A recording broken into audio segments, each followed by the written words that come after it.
Today we are talking about Houseki no Kuni, or Land of the Lustrous. Now, when most people think about this show, they think of sexy rocks, and I'm about to prove it.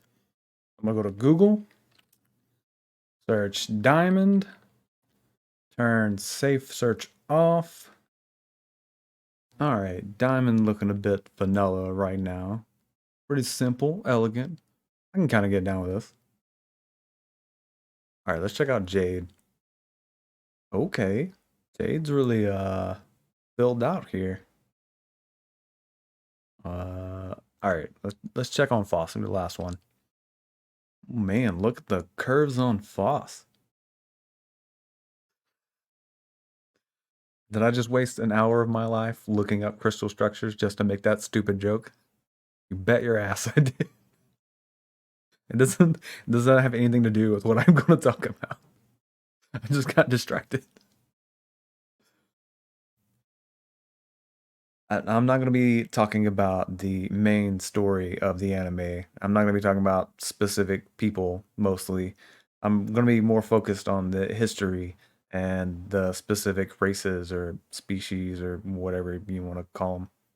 This specific historical story is told in the anime and the manga by Ventricosus. I'm sure I'm butchering that. The W's is Ventry sometimes, so I think I'm just going to use that from now on. The story is at least somewhat confirmed later in the manga, but even then, Venturi says it's just a vague story passed down between my people. So I'm not sure how much of this is accurate and how much of this is fable. In all honesty, there's not a whole lot of details, so a lot of this is just going to be me making shit up. Now, a lot of this is covered in the anime, but some of it's only covered in the manga so far. Most of it's not going to be anything that's show ruining, but some of it might be. So just in case, I'm gonna go ahead and make sure to stick to that stuff at the end and make sure I put spoiler tags. Anyway, enough of the prologue. Let's get to the story. According to legends, a long time ago, there were animals known as humans. I'll give you a second to recover from that shock there.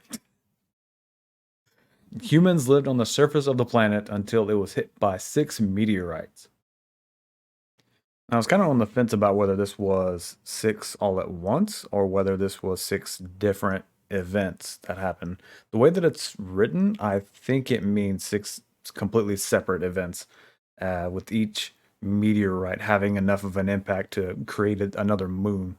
That's 7 moons in total. Our original one plus the 6 that were created from each of the meteorites. At least I think that's what they meant to say. I want to talk about this for a second because I've heard the hypothesis of our moon being formed by an impact, but Earth was pretty young when she got nailed by. Nope, nope, not finishing that sentence. Well, I got curious and I looked into the hypothesis a little more. I'm no moon scientist, and I'm probably going to end up oversimplifying what little bit I understand anyway. So take all of this with a pound of salt. Apparently, Earth was hit by a protoplanet the size of fucking Mars. And from what I can see, the two big variations on this are direct impact versus teabagging. Very scientific terms, of course. And with that comes different ideas on whether the moon is magma from the Earth ejected from the planet whenever the impact happened, or whether it's from the protoplanet that shattered. I'm not here to tell you which one is right. If you want to know more, go look it up yourself. My takeaway is that maybe this meteorite story had a little bit more validity than I originally thought. Because when I first heard it, I really didn't think that could happen. But I think a lot of, I'll go ahead and admit, a lot of my ideas on that were kind of based on movies. And I probably conflated life ending with world ending. And of course, there are differences.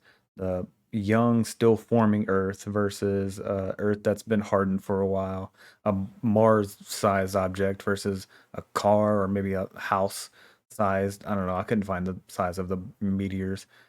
So there's no guarantee that the results would be anywhere near the same. But I don't think that the meteorites necessarily have to be like anything world destroying or anything. They just have to like knock off a little bit of the Earth or maybe like hit and like bounce off a little bit. Look, like I said, I'm no like moon whisperer here. Okay, all I'm saying is that It's not completely crazy. Back to the story. Humanity managed to survive through the first five meteorites. However, by the sixth meteorite, humans had to flee to the ocean. Now, each one of these impacts would have been a catastrophic event, so most humans would have been wiped out by the fifth one, if not sooner. I don't know how the fuck enough of them survived to keep the species going. My guess would be that there was a lot of time in between each one of the impacts.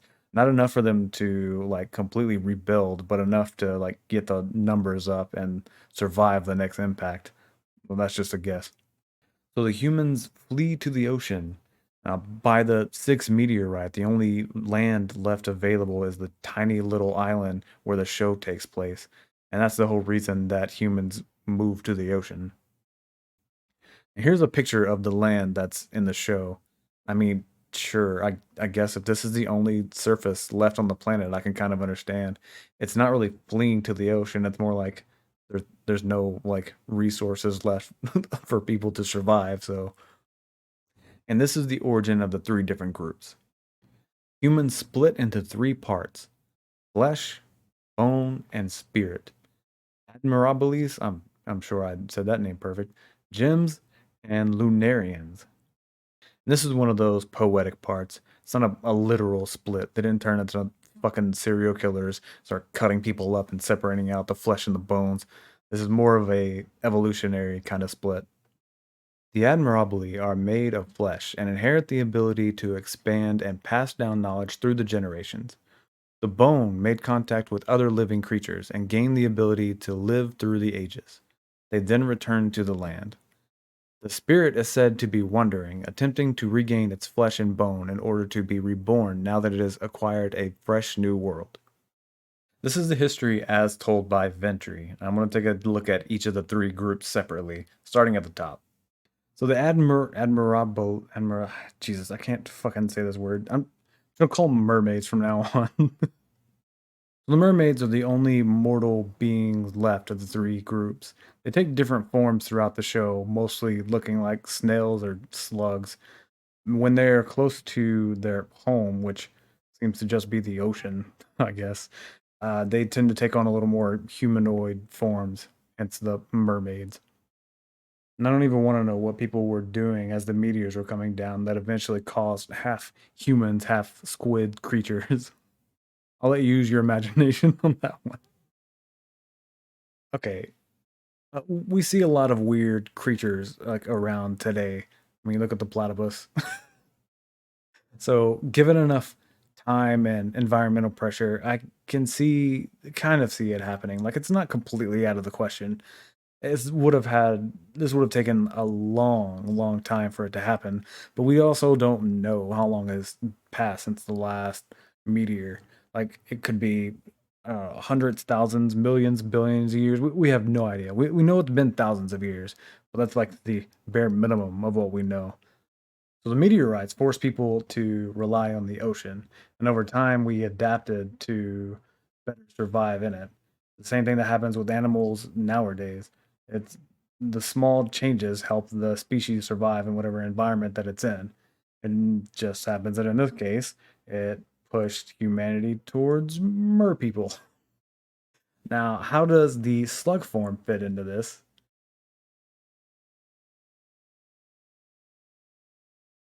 So anyway, they grew into a large civilization, female dominant, with the queen being the actual ruler. There's probably like one male for every 1,000 females. So while the females ruled, the males were still treated like hot commodities because there were so few of them. According to the wiki, they managed to get up to 1 billion strong before things went to shit. Famine hit, many starved, lots of cannibalism, fun times all around.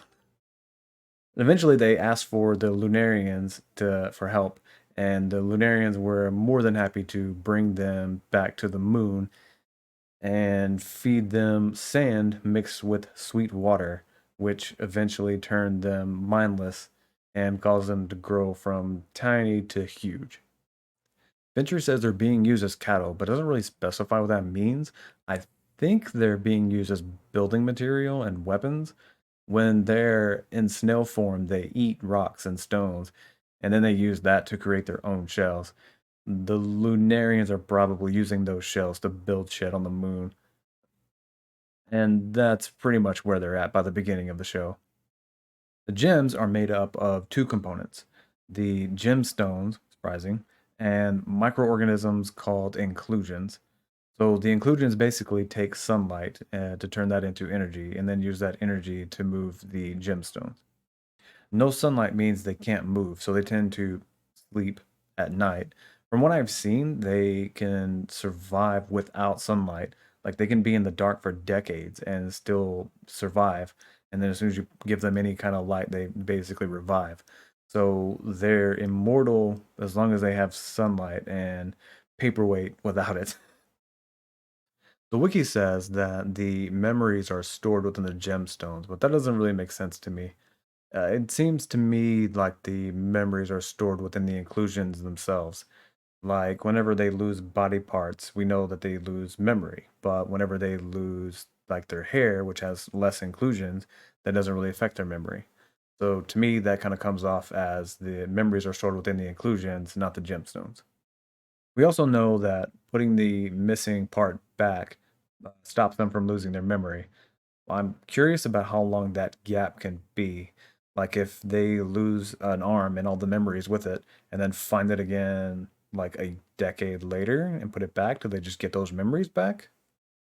I wonder how much they would have to lose to like change their personality. I wonder if they like found it later, like if they lose a bunch of limbs, lose a bunch of memories, and their personality changes. If you then gave all that back, would their personality go back, or would their personality be different? Now, hmm, fuck, I would, I just realized I would be a Lunarian in this fucking story. God damn it.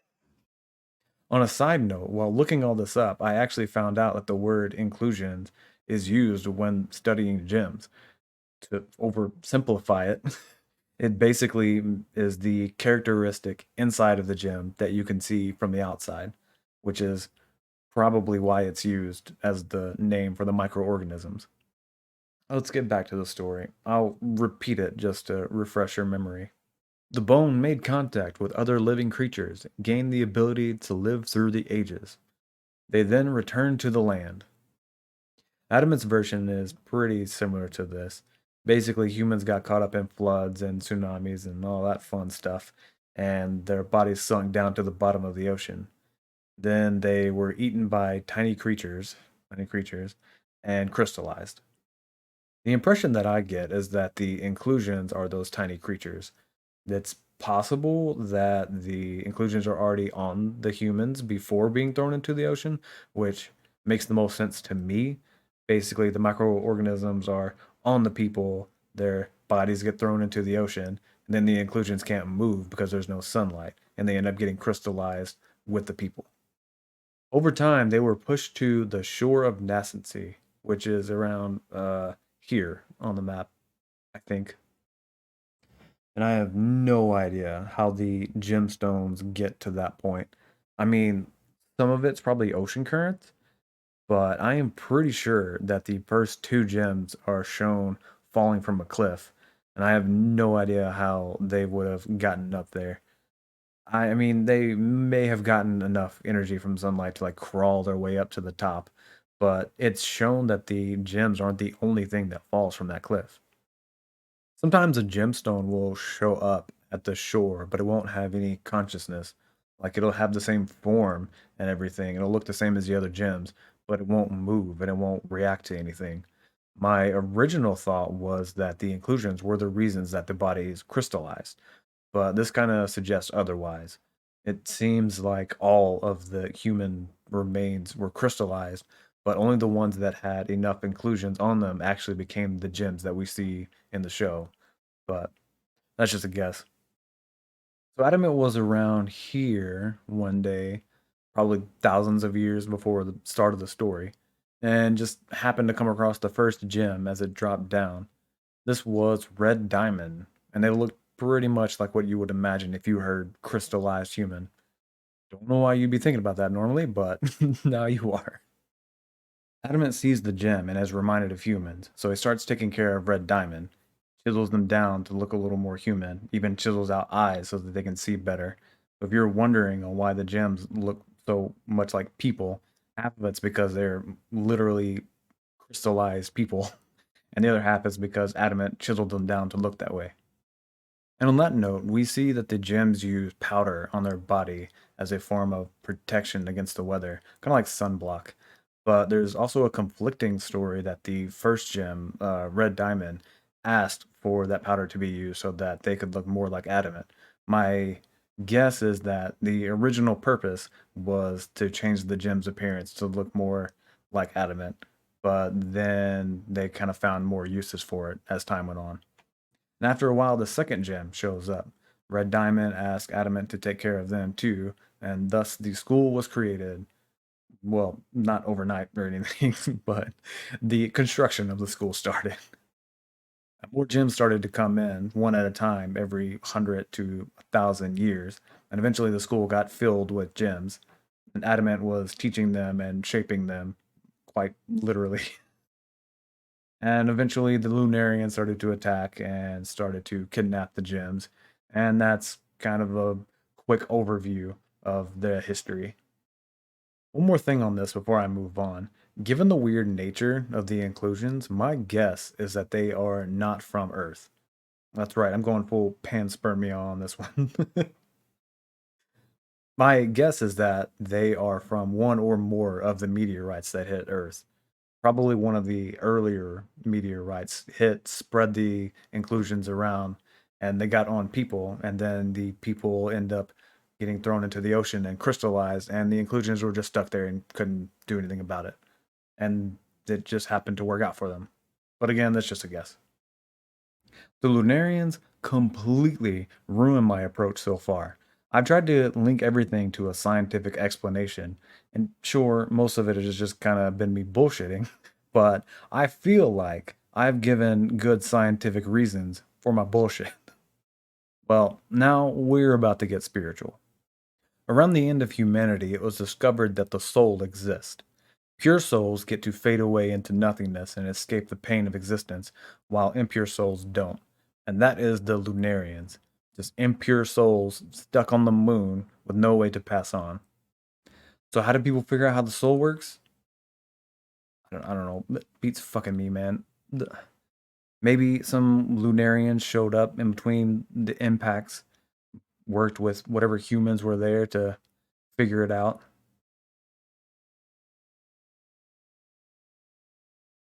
Actually, the more I think about it, that's not a bad idea. If they showed up sometime after one of the earlier impacts instead of one of the later ones, they may have had enough time to figure out how to purify the Lunarians. And if that was the case, it would just basically leave a few stragglers and the last humans, which would also make sense of why we don't see like millions of Lunarians. The numbers are fairly small. Actually, the more I think about this, the more I like this hypothesis. I'm gonna go with this. While on the planet, they have a very Buddhist look to them. However, when they're back on the moon, they appear more relaxed, I guess would be a good way to put it. I'm not going to go into too much detail on that just to avoid spoilers. There was an interview back in 2016 that pretty much confirmed that Buddhism played a large part in the overall themes of the show. Now, Buddhism kind of explains the existence of the Lunarians. There's a cycle of death and rebirth, but what happens when there's a ton of death and not so many rebirths? Like when a meteor hits, then you just get a backup of souls that can't be reborn. I'm no expert on Buddhism or anything, and I'm sure there's different ideas on this, but I think there are some that believe that there are holding areas for those souls that can't be reborn. So, what if in this universe, the moon ended up being the place where those souls were held? That's literally the only explanation I could come up with for why the Lunarians are on the fucking moon. We've seen that they don't talk while they're planet side. This is due to the air being so thick. And just to clarify, it doesn't mean they can't. the thick air just reminds them of their past and they get all pissy about it and they just don't breathe while they're on the planet. It's like some emo levels of being dramatic. The main points of their history have pretty much been talked about in the other groups. They probably live on the original moon, but that's never really been confirmed. They've been attacking and kidnapping gems. They've basically enslaved the mermaids. Their motivation is the only thing that I really want to talk about, and I don't really want to put that in this section. I'll wait and include that in the next section so that I can put all the major spoilers together. Speaking of, the video from now on is going to have a lot of spoilers for anime watchers. I'm going to be talking about the most recent chapter, chapter 97 from the manga. So this is your warning. If you don't want to know what's going to happen, then I would suggest just go ahead and clicking off. Not a joke.